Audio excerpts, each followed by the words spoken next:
৪৫তম BCS এর লিখিত পরীক্ষায় উত্তীর্ণ হয়েছেন ৬,৫৫৮ জন।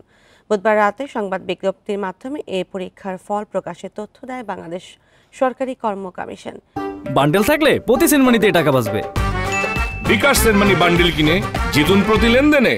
বিজ্ঞপ্তিতে এতে বলা হয়, ৪৫তম বিসিএস এর লিখিত পরীক্ষা ২০২৪ সালের ২৩ থেকে ৩১ জানুয়ারি দেশের ৮টি বিভাগীয় শহরে অনুষ্ঠিত হয়।